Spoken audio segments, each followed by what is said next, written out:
人到中年，不仅一事无成，还欠了一屁股债。孩子年幼，老婆当保姆养家，家具都被债主搬空了，父母也帮不上忙，家里只剩下2把椅子勉强做人。看着女儿懵懂的表情，男人只能欺骗孩子说，家里的东西是被人搬去修理了，修好了就会还回来。孩子充满了期待。这个男人就是被称为千面人杰的法国传奇大亨伯纳德·塔皮。大家好，欢迎来到露天电影院，我是吉利波。今天给大家带来这部法国片《千面人杰》，主角是一个极富争议的传奇人物，他纵横法国体坛、政坛、商界、演艺界，当过阿迪达斯公司的老板，经营足球队，获得过欧洲杯冠军。他就是有千面人杰之称的法国富豪伯纳德·塔皮。本剧是根据真人真事改编，让我们翻开这个传奇男人的一生。1997年，伯纳德·塔皮面临牢狱之灾，独自坐在狭窄的囚室里，默默回顾自己的前半生。1966年，正在努力实现自己歌手梦的塔皮正式参加了选秀节目。他特地借钱买了当时最昂贵的电视机，和全家一起观看。父母、妻子、亲朋好友围坐在电视机前，七嘴八舌。当塔皮出现在电视里，一家人马上兴奋起来。老爹对儿子改了名字有些生气，儿媳妇忙解释这是唱片公司的主意，为了唱片能卖得更好。节目中，塔皮的歌受到了评委的一致好评，家人朋友纷纷举杯祝贺，这让塔皮也兴奋不已，夸口称1年以后自己将在体育场开演唱会。显然这事儿并没有那么简单，债主戳破了塔皮为了录唱片向他借了3万法郎。父亲一听大惊失色，但塔皮信心满满地说，自己出名之后这点钱根本就是毛毛雨，但可惜人生总是事与愿违。没过几年，这台象征着明星梦的昂贵电视机就被塔皮送到朋友的二手店里，宣告这毫无起色的歌手生涯彻底失败，而且还欠了不少外债，导致破产。但这世界有一种人，天生自命不凡，而且精力旺盛，这种人从来不会因为失败而收手，只会因为失败而越战越勇。伯纳德·塔皮就是这种人，一看朋友身上的不错，干脆借了身西服赶往一家投资银行。这次面谈机会是妻子为他争取到的，由于妻子在这家投资公司的总裁家做保姆，塔皮一进门就侃侃而谈，推销自己的一个会员制销售电器的想法，用超低的销售价格来吸引人加入会员，收取的会费可以增加顾客的粘性，又能确保稳定的销售量。可当银行总裁问起具体实施细节时，塔皮认为这是商业机密，不能细说，这让对方直接认为他就是个骗子。塔皮回怼道，有钱人都是没胆子的软蛋。结果这次面谈以失败告终。塔皮把借来的车还回了朋友弗瑞德的修车店，弗瑞德正在修理一辆2手法拉利。塔皮认为这辆车和自己很般配，朋友丢过来一个白眼。塔皮借用电话继续给有钱的投资机构打电话，但基本打到秘书那儿就被拦住了。这时，一个看起来很有礼貌的老头来到修理店，他试图说服弗瑞德把车库卖给他，他的购物中心需要那块地，但弗瑞德不肯。塔皮似乎看到了一个潜在的投资人。老头走后，塔皮追着朋友要联系方式，弗瑞德正在气头上，直接就把他拒绝了。塔皮走回家，没有冰箱，啤酒只能放在屋外，空气制冷。妻子上班不在，自己动手削2个胡萝卜，和女儿一起充饥。家里只剩下2把破椅子，勉强做人。看着女儿懵懂的表情，塔皮只能欺骗孩子说，家里的东西是被人抬去修理了，修好了就会还回来。孩子充满了期待。妻子一回来就是一通抱怨塔皮出言不逊，让雇主很不满，把火都发在了自己头上。接着就悲观的担心，如果付不出房租会被赶出去，认为丈夫应该去找一份工作，或者直接跟着父亲去当个水管工。塔皮则认为当个百万富翁更适合自己，这让妻子感到非常无语。第二天，塔皮就提着他唯一的财产那台电视机去找这个要收购朋友车库的卢瓦索先生。开门的女秘书很漂亮，她在简单的通报后就把塔皮带了进去。塔皮也不见外，坐下来就开始推销自己的会员制电器商场的想法。老头显然是个非常有眼光的投机分子，他很快就嗅到了这个计划的卖点，并想到利用稳定的销售来和厂家议价，利用会员费弥补差价，从而达到比市场价格低的销售价格。但精明的卢阿索先生并不急着马上答应，而是忽然提出一个奇怪的问题。他问塔皮，自己的女秘书漂亮吗？塔皮说自己不感兴趣，因为自己有家庭，而且基于受的教育、道德和爱情，特别是爱情，自己深爱着妻子，所以不会去关注别的女人。老头对这个答案还算满意，他直言道，自己对合作伙伴都有一个要求，就是要忠诚，只有忠诚的人才值得信任。所以塔皮说自己忠于家庭，那就代表他是一个忠诚的人，这算是过了及格线。接着卢阿索先生才开始谈自己的条件。首先，作为投资方，所以股份要64开，其次店名不能用塔皮的名字，最后他警告塔皮不要耍心眼玩手段，任何欺骗和背叛自己的人下场都会很惨。说罢，他递给塔皮一张10万法郎的支票作为启动资金，称如果塔皮不接受这3个条件，可以把支票留下离开。面对这么优厚的条件和这笔钱，塔皮根本无法拒绝。拿着钱的塔皮第一件事就带着妻女来到父母家，兴高采烈地把支票拿出来给父母看。父亲觉得很不可思议，对儿子的这个事业持怀疑态度。塔皮感到很受挫，他希望得到父亲的支持和赞许，没想到父亲却担心这会像当歌手的事儿一样变成一个烂摊子。塔皮愤怒地离开了父母家。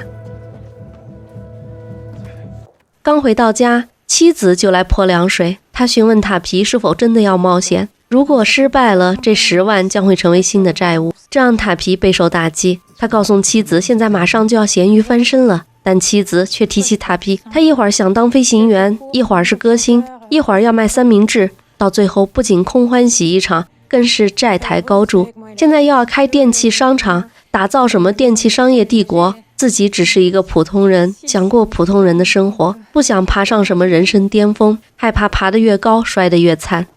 看着妻子吓坏的样子，塔皮耐心地安慰着妻子，保证不会再搞砸了。电器商场开起来了，塔皮把店管得井井有条，销售能力也非同一般。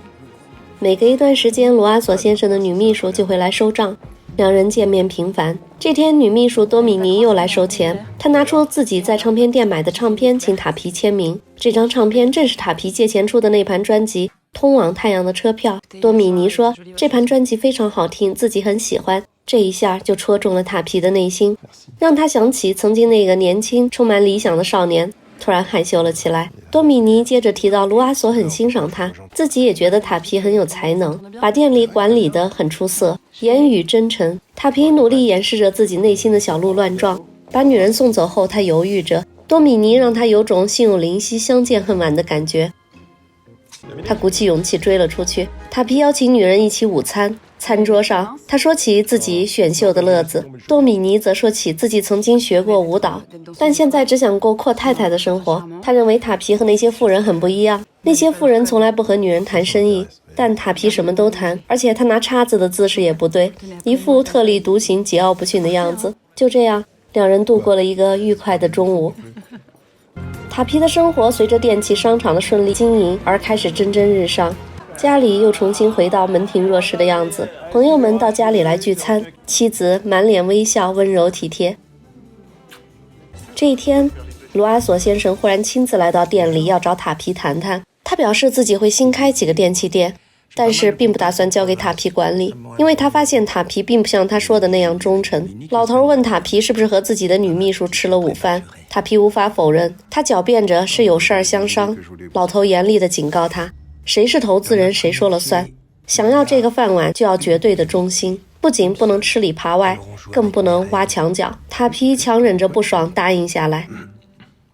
这时店员忽然来说塔皮的父亲病重，塔皮忙开车赶回家。老父亲躺在床上，看着儿子急匆匆地赶来，反而有些过意不去，埋怨儿子不必为自己耽误了工作。儿子说起商场的生意很好，父亲骄傲地夸奖了儿子，父子俩终于冰释前嫌。塔皮不放心地来到救护车前询问医生父亲的病情。医生认为老人的身体体征正常，所幸并不是什么心脏病，只是血管迷走神经性昏厥。如果是心脏病，就只有半小时的急救时间。塔皮问那为何救护车3个小时才来？医生无奈地说，这不是自己能解决的事儿，救护车就那么几辆。看着救护车离开，塔皮心里萌生了一个想法。晚上回到家，塔皮独自放起了自己的唱片。他想起了多米尼的评价，不循规蹈矩，桀骜不驯。没错，塔皮从来就不是一个墨守成规的人，他不仅有野心，更有才华，缺的只是幸运之神的眷顾。而现在，幸运之神似乎开始站在他那一边，他不愿意按照别人的规则来。第二天下班后，塔皮就来到老板卢阿索先生的办公室楼下，追着刚下班的多米尼不放。多米尼称老板不许自己搭理塔皮，塔皮直接问自己打算做老板，那多米尼是否愿意来为自己工作呢？多米尼感兴趣地问起详细计划，两人完全不顾这公然的违抗会让老头看见。两人一直聊到天黑，来来回回走了好几条街。多米尼更是情不自禁地献上了热吻，这一下就一发不可收拾，两人直奔酒店开了房。塔皮的举动彻底惹怒了老板卢阿索，老头也一不做二不休。在塔皮父亲康复的家庭聚会上，他不请自来地闯入聚会，喜笑颜开地当众说出塔皮和自己女秘书婚外情的事儿。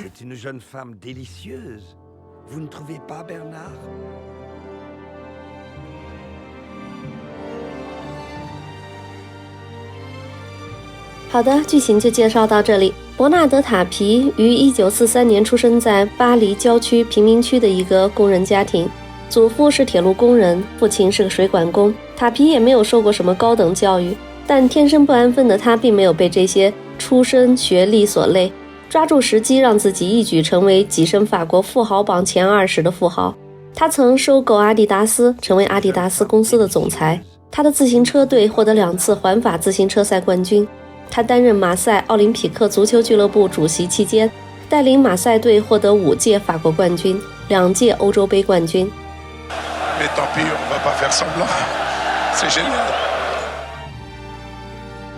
他买下法国失踪的航海家阿兰·克拉斯的地中海俱乐部号帆船，修理后亲自指挥并驾船出海，打破了横跨大西洋的世界纪录。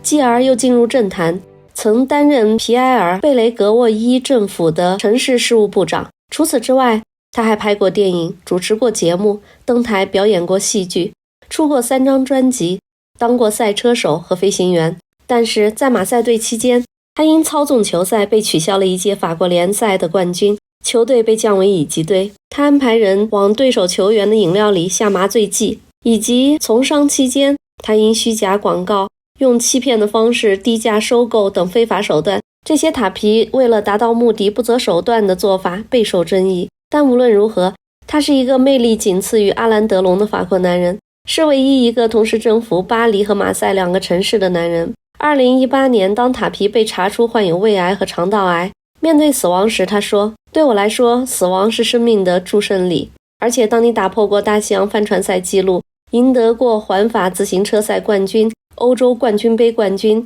还曾当过部长、歌手，你不能不对自己说，你没有被生活宠溺过。2021年，塔皮在巴黎去世，马克龙对其表示哀悼，并称他的雄心、活力和热情是几代法国人的灵魂源泉。马赛奥林匹克足球俱乐部对伯纳德·塔皮的去世深感悲痛，并称他将在马赛人心中留下巨大的空虚，并将永远留在俱乐部的传奇中。好的，关于伯纳德·塔皮的背景资料我们就介绍到这里。今天先给大家带来第1季的第1集，谢谢大家光临露天电影院，我是吉利波。喜欢我们的朋友请点赞关注，也欢迎大家在留言区与我们交流互动，我们下期见。